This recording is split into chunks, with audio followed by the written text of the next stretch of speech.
Dear student, आज मैं operation research के अपने नॉन लीनियर प्रोग्रामिंग प्रॉब्लम के सीरीज का नेक्स्ट लेक्चर लेकर आया हूं, जिसमें मैं बताऊंगा कि sufficient conditions for a general non linear programming problem with m less n constraints. तो डियर स्टूडेंट, यहाँ तक मैंने बताया था कि जो यम लेस यन है, यहाँ पर यम क्या होता है, नंबर ऑफ कॉन्स्टेंट्स होता है, और यन डिसीजन वेरिएबल्स होते हैं। यन टर्म्स तक डिसीजन वेरिएबल है, यम मतलब नंबर ऑफ कांस्टेंट टर्म्स होता था। तो यहाँ से इसके सफिशिएंट कंडीशन को मैं बताऊंगा। तो यहाँ से हम बताते हैं कि कंसीडर a general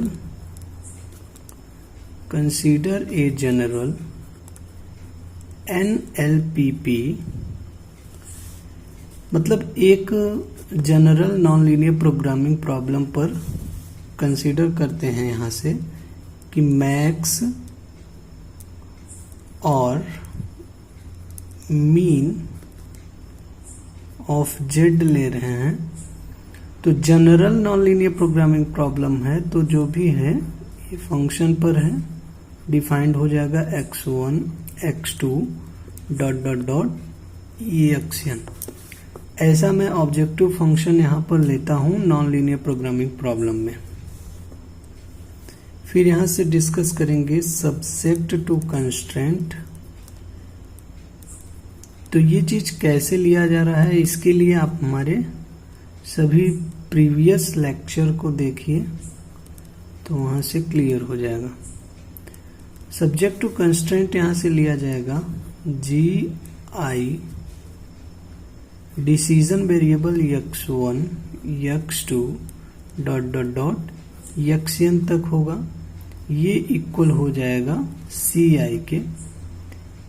यहाँ से जितने भी डिसीजन वेरिएबल हैं x1 x2 dot dot dot xn तक, ऑल डिसीजन वेरिएबल ग्रेटर और इक्वल क्या हो जाएगा, 0 के।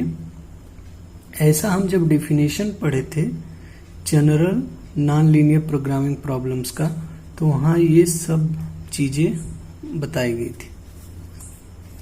अब ये जो जी आई है, इसे नॉन लीनियर प्रोग्रामिंग प्रॉब्लम्स का जब नेसेसरी कंडीशन बताया जा रहा था, मतलब उसके डिफिनेशन जब बताया जा रहा था, तो ये आई का मतलब होता है कि आई कहाँ से कहाँ तक जाता था, आई 1 2 S1 M टर्म्स तक जाता था।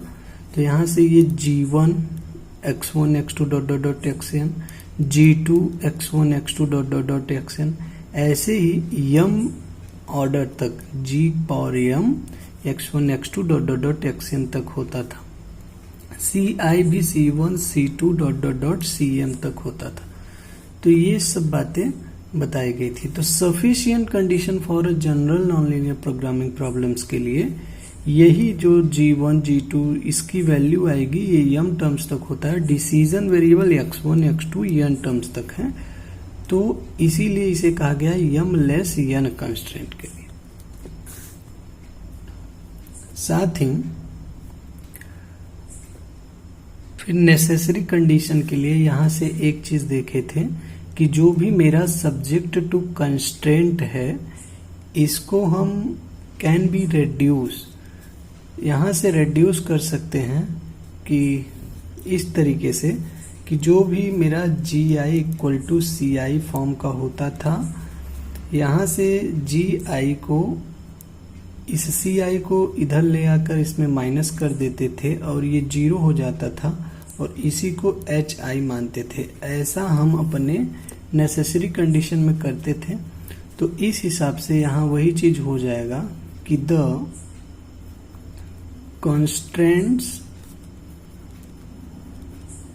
constraint can be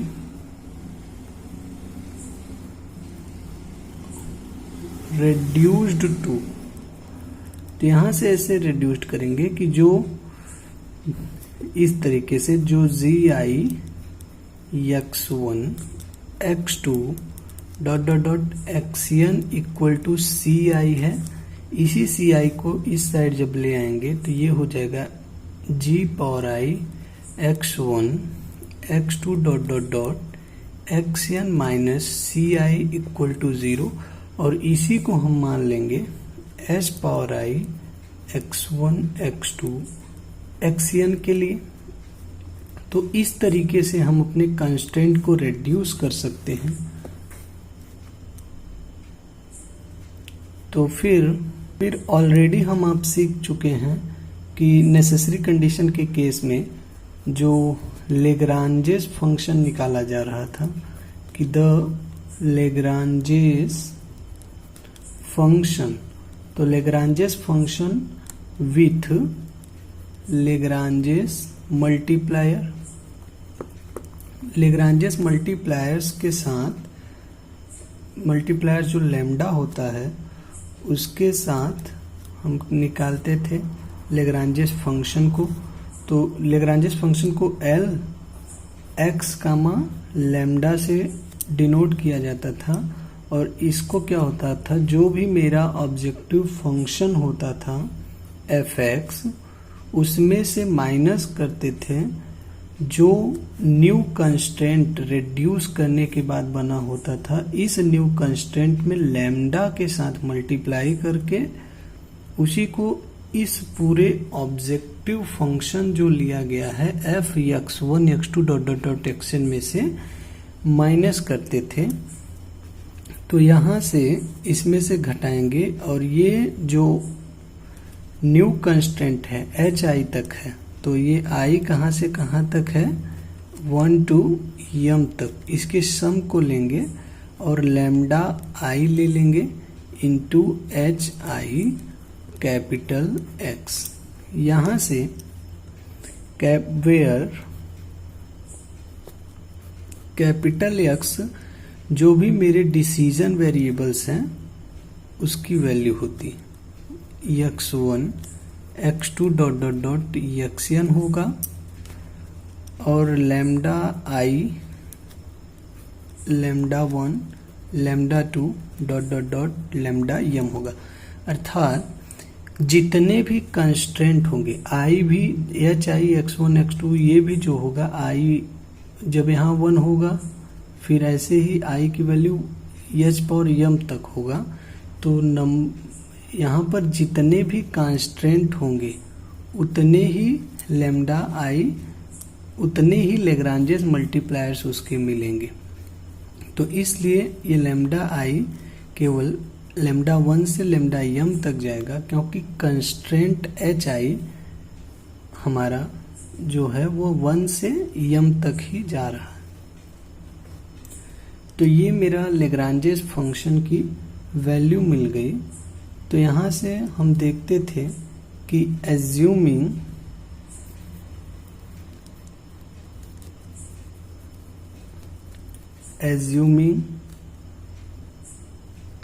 L, F and HI,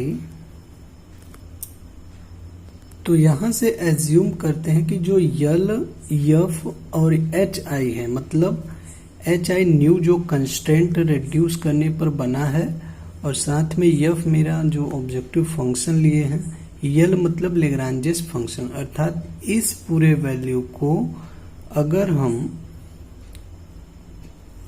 differentiate करेंगे partially with respect to decision variable x1 to xn के रिस्पेक्ट में, अगर L, F और HI को पार्शियली डिफ्रेंशिएट करेंगे और साथ ही साथ जो लेग्रांजेस मल्टीप्लायर लिए हैं lambda 1 lambda 2 dot dot dot lambda m, इन सब के रिस्पेक्ट में इसका पार्शियल डिफ्रेंशिएशन होगा। तो उस हिसाब से इसका पार्शियल डिफ्रेंशिएशन कैसे हो, तो यहाँ से हम लेट करते हैं कि v इक्वल है डेवा two L X comma lambda upon डेवा X J into X J, जो कि n क्रॉस n टाइप्स के मैट्रिक्स का फॉर्मेशन करेगा। कैसे, जैसे कि यहाँ यक्स जे को फिक्स कर दें, जो कि J1 2 3 dot dot dot n terms तक है। तो यहाँ से यक्स जे को हम फिक्स कर दें, जैसे मान लीजिए डेवा 2L into डेवा x comma lambda pawn डेवा x1 कर दें, और फिर इस यक्स जे की वैल्यू को x1 कर दें, तो ये डेवा 2L x कामा लैम्डा अपॉन डेवा x1 स्क्वायर आएगा। ऐसे ही यहाँ इस वैल्यू को फिक्स करने के बाद इस यक्स जे की जो वैल्यू है सेकेंड यक्स जे की, इसे x1 x2 ऐसे ही n टर्म्स तक लेंगे।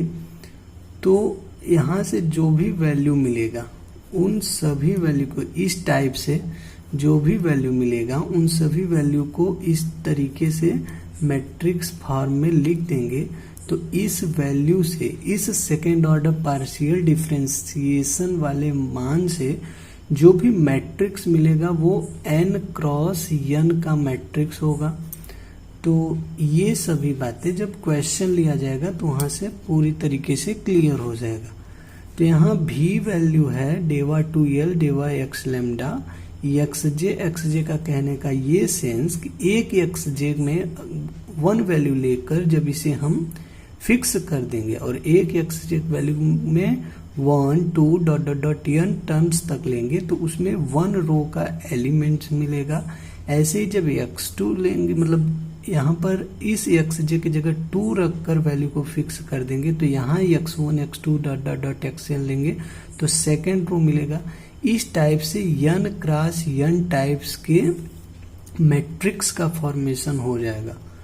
B the matrix of second order partial derivatives, ये matrix of second order partial derivatives हो जाएंगे। मतलब इस सेकेंड ऑर्डर पार्शियल डेरिवेटिव से एक मैट्रिक्स बनेगा जो कि n क्रॉस n का होगा, और यहाँ L X comma lambda with respect to decision variable, और इस यल यक्स कामा लैम्डा को हम डिसीजन वेरिएबल से यहाँ से लेंगे। फिर यहाँ से एक अदर वैल्यू को मानेंगे u की वैल्यू, अदर मैट्रिक्स को डिस्कस करेंगे जो कि hj पावर i x होगा। इससे ये hj क्या है, जो मेरा रिड्यूस मैट्रिक बना है i टर्म तक, x यानी डिसीजन वेरिएबल, तो ये x कितना होगा x1 x2 dot dot dot xn तक होगा, और hj भी मतलब hj जो है i टर्म्स तक है तो h1 h2 dot dot dot hm बनेगा। तो यहाँ से इस टाइप से पार्शियल डेरिवेटिव फॉर्म में इसे लिखेंगे, डेवा h power i x upon डेवा यक्स जे। तो यहाँ से डिसीजन वेरिएबल, तो इस टाइप के पार्शियल डेरिवेटिव से जो भी वैल्यू मिलेगा उसे भी हम मैट्रिक्स फॉर्म में इस तरीके से जो भी वैल्यू आएगा उसे मैट्रिक्स फॉर्म में ऐसे ऐसे लिख देंगे। तो इस पार्शियल डेरिवेटिव से हमें m क्रॉस n टर्म्स का एक मैट्रिक मिलेगा जिसे हम u से रिप्रेजेंट कर देंगे। तो ये हमारा हुआ।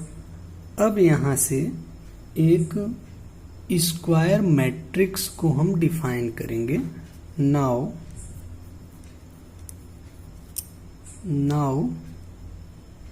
we define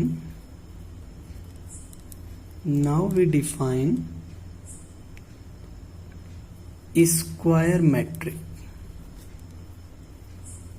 अब यहाँ से हम एक स्क्वायर मैट्रिक्स को डिफाइन करेंगे जिसे हम HB से रिप्रेजेंट करते हैं, और ये स्क्वायर मैट्रिक्स इस टाइप से हो जाएगा। यही मेरा sufficient condition for general NLPP है, ठीक है। तो यहाँ जो मैट्रिक्स होगा ये इस टाइप से होगा, 0 U ट्रांसपोज और V। यहाँ से 0 मतलब जो 0 मैट्रिक्स होते हैं तो ये यहाँ पर 0 मैट्रिक्स हो जाएंगे। U मतलब इस जो यहाँ से ये डिफाइन कर रहे हैं U की वैल्यू, इससे जो मैट्रिक्स m क्रॉस n मिलेंगे उसकी वैल्यू यहाँ पर हो जाएगी। और इसी यू का ट्रांसपोज ले लेंगे तो वो इसकी वैल्यू हो जाएगी। ट्रांसपोज मतलब जानते हैं कि जैसे 1 1 1 मतलब 1 2 2 1, इस 3 ले लेते हैं। इस टाइप्स के जो भी मैट्रिक्स होते हैं, मान लीजिए ये ए मैट्रिक्स है, इसका जैसे ही हम ट्रांसपोज लेते हैं तो क्या हो जाता है, इसके रो कॉलम बन जाते हैं। तो ये 1 2 हो जाएगा, 1 2 रो में था उसे कॉलम में कर दिए, और 2 3 को हम इसको भी क्या करते हैं, कॉलम में कर देते हैं। तो ये मेरे ट्रांसपोज की कंडीशन है। तो ठीक इसी प्रकार यहाँ से जो भी इससे u की वैल्यू आएगी मैट्रिक्स m क्रॉस n की, उसके ट्रांसपोज को ले लेंगे। ट्रांसपोज लेने का मतलब इस मैट्रिक्स के जो रो होंगे वो कॉलम बन जाएंगे, तो उसकी वैल्यू यहाँ। और ये v मतलब क्या, जस्ट अभी ऊपर आपने इस सेकेंड ऑर्डर पार्शियल डेरिवेटिव से जो n क्रॉस n मैट्रिक्स का फॉर्मेशन होगा उसी को यहाँ पर कर दिया जाएगा। तो इस प्रकार से जो एक हम स्क्वायर मैट्रिक्स को डिफाइन करेंगे, यही हमारा क्या होता है, sufficient condition for a general NLPP में ऐसा होता है। यहाँ से the matrix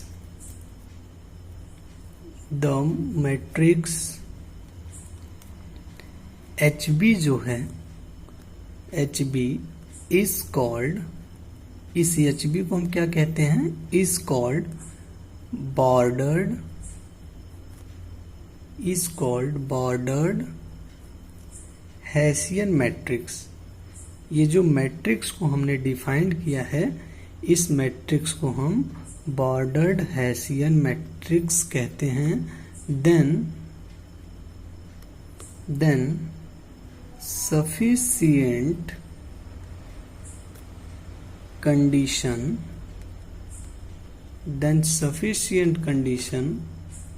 for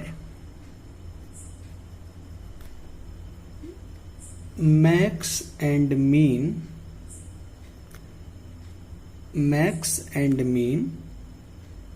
stationary point, max and mean stationary point are given below,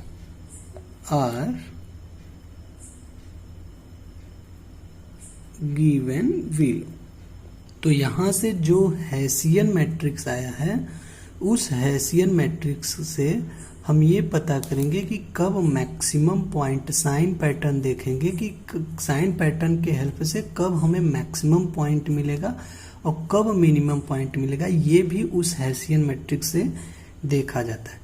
तो जो भी हेसियन मैट्रिक्स आया है HB, सबसे पहले उसकी डिटर्मिनेंट ली जाएगी। तो मान लीजिए ये HB है और इस HB मैट्रिक्स का हम डिटर्मिनेंट ले लिए, और डिटर्मिनेंट लेने पर वैल्यू जो है पॉजिटिव आ गया, और साथ ही साथ -1 के पावर n प्लस m। कहने का मतलब ये है कि इस -1 के पावर जो decision variables, number of decision variable और नंबर ऑफ कांस्टेंट का जो सम करेंगे, वो -1 के power number of decision variable और कांस्टेंट के सम, अगर ये भी वैल्यू पॉजिटिव आ रहे हैं, तो जो मेरा मैक्सिमम पॉइंट ऑफ इतना है जो same sign pattern with this, अगर दोनों वैल्यू पॉजिटिव आ रहे हैं तो मेरा जो पॉइंट मिलेगा वो क्या हो जाएगा, मैक्सिमम मिलेगा। यहाँ से जो पॉइंट मिलेगा वो कैसा हो जाएगा, मैक्सिमम हो जाएगा। ठीक इसी प्रकार मिनिमम पॉइंट के लिए जो भी मेरा हेसियन मैट्रिक्स आया है उसका डिटर्मिनेंट लिया, और अगर वो वैल्यू मान लीजिए निगेटिव मिल गया और -1 के पावर m किया नंबर ऑफ कंस्ट्रेंट, तो वो वैल्यू भी मान लीजिए निगेटिव मिल गया, दोनों सेम साइन मिल रहे हैं, तो निगेटिव मिलने पर इस कंडीशन से जो मेरा वैल्यू हो जाएगा, यहाँ से जो मुझे पॉइंट मिलेगा वो पॉइंट कैसा हो जाएगा, मिनिमम पॉइंट हो जाएगा। तो इस नेसेसरी सफिशिएंट कंडीशन में हेसियन मैट्रिक्स का फॉर्मेशन होगा, और उस हेसियन मैट्रिक्स के फॉर्मेशन से कब मैक्सिमम पॉइंट कहाँ मिल रहा है, कब मिनिमम पॉइंट मिलेगा, बाय सेम साइन पैटर्न से ये चीज हम फाइंड आउट कर सकते हैं। तो यहां से फाइनली आप देख सकते हैं कि जो sufficient condition for a general LPP with m less n constraints के लिए है, ये ऐसा है कि सबसे पहले मैंने एक जनरल एलपीपी को कंसीडर्ड किया, जो कि जनरल एलपीपी है तो डिसीजन वेरिएबल में यक्सियन तक होगा और यफ फंक्शन होगा, सब्जेक्ट टू कंस्ट्रेंट लेंगे जी आई जो है x1 x2 dot dot dot xn equal to C I है। यहाँ से आर डिसीजन वेरिएबल जो होता है ग्रेटर आर इक्वल 0 होता है। ये सारी चीज definition of general LPP, general non linear LPP में देखे थे। आई 1 to m तक है। फिर यहाँ से कंस्ट्रेंट को रेड्यूस करते हैं, रेड्यूस करने में क्या होता है, इसके यहाँ से ये सी आई इधर आता है तो ये माइनस हो जाता है, इक्वल टू 0 हो जाएगा और उस वैल्यू को हम इस टाइप से मान लेते हैं यस के टर्म में। फिर यहाँ से Lagrange's function with Lagrange's multiply lambda के लिए मैं जानता हूँ इस तरीके से लेग्रांजेस फंक्शन को डिफाइन किया गया था। आप नेसेसरी कंडीशन में ऐसा देखे थे। यहाँ पर यक्स क्या है, डिसीजन वेरिएबल जो कि x1 x2 dot dot dot यक्सियन तक हुआ है और लेमडा आई इस मल्टीप्लायर्स में जो रेड्यूस्ड करके कंस्ट्रेंट बना है उसमें मल्टीप्लाई करके पूरे ऑब्जेक्टिव फंक्शन fx में से घटाते थे। इस तरीके से लेग्रांज फंक्शंस को डिफाइन किया जाता था। यहाँ से हम एज्यूम करते हैं कि जो यल यफ एंड एच आई है आर डिफरेंशिएबल, उसे हम सभी को डिफरेंशिएबल करते देते हैं with respect to all decision variable x1 to xn and lambda 1 dot dot dot lambda M. साथ ही यहाँ से एक v लिया जो कि second derivative of Lagrange's function लिया with respect to xj into xj। तो इस तरीके से यहाँ से x1 को फिक्स करेंगे, फिर xj की value j equal to 1 to n तक लेकर बारी बारी चेक करेंगे। इस तरीके से एक मैट्रिक्स का फॉर्मेशन होगा जो मैट्रिक्स n क्रॉस n का होगा। ठीक है, फिर यहाँ से एक और इसी तरीके से u के वैल्यू को मानेंगे जो कि h j power i into x. ये इस तरीके से यहाँ से m क्रॉस n मैट्रिक्स का फॉर्मेशन होगा। साथ ही साथ now we defined a square matrix. यहाँ से मैं एक स्क्वायर मैट्रिक्स को डिफाइन करूंगा जिसे h पावर b से रिप्रेजेंट होगा और उसकी वैल्यू होती है 0 u ट्रांसपोज v, 0 यानी 0 मैट्रिक्स। u यहाँ से जो मैट्रिक्स का फॉर्मेशन होगा उसको u का ट्रांसपोज, मतलब जो मैट्रिक्स यहाँ से फॉर्मेशन होगा उसके ट्रांसपोज की मैट्रिक्स यहाँ होंगी और v की वैल्यू आपने अभी यहाँ से निकाला। तो जैसे ही यहाँ से हेसियन मैट्रिक्स मिल जाएगा, अब इस हेसियन मैट्रिक्स को इसे हम क्या कहते हैं, जो h power b is called a bordered Hessian matrix. इस h पावर b को हम बॉर्डर्ड हेसियन मैट्रिक्स जानते हैं। फॉर मैक्स और minimum stationary point are given below, और इसके मैक्सिमम और मिनिमम स्टेशनरी पॉइंट नीचे दिए हैं। इस प्रकार से हम find, minimum and maximum stationary point इसके कैसे फाइंड होते हैं, जो भी बॉर्डर्ड हेसियन मैट्रिक्स आया है सबसे पहले उसके डिटर्मिनेंट लेंगे। सेम साइन पैटर्न यहाँ से इसके हेल्प से चेक होता है। तो जो भी बॉर्डर्ड हेसियन मैट्रिक्स आया है उसके डिटर्मिनेंट को लेंगे और मान लीजिए इन केस वैल्यू पॉजिटिव आ जाता है और -1 पावर n प्लस m करने पर भी वैल्यू पॉजिटिव आ जाता है, तो बाय सेम साइन पैटर्न यहाँ से जो भी पॉइंट मिलेगा वो पॉइंट कैसा हो जाएगा, मैक्सिमम। और मिनिमम पॉइंट कब मिलेगा, जब हम जो भी बॉर्डर्ड हेसियन मैट्रिक्स है उसके डिटर्मिनेंट लेते हैं, वैल्यू निगेटिव आ जाता है। साथ ही साथ यहाँ से -1 पावर m लेते हैं और उसकी वैल्यू भी निगेटिव आ जाता है। तो बाय सेम साइन पैटर्न्स जो यहाँ से जो पॉइंट मिलेगा वो पॉइंट मेरा कैसा हो जाएगा, मिनिमम हो जाएगा। तो यही मेरा सफिशिएंट कंडीशन होता है जनरल NLPP के लिए। तो इस पर बेस्ड जब मैं प्रॉब्लम लूंगा तो इसमें जो भी और चीजें नहीं समझ में आई है वो उस प्रॉब्लम के हेल्प से समझ में आ जाएगा। तो मिलते हैं नेक्स्ट लेक्चर में इस सफिशिएंट कंडीशन पर बेस्ड प्रॉब्लम के साथ।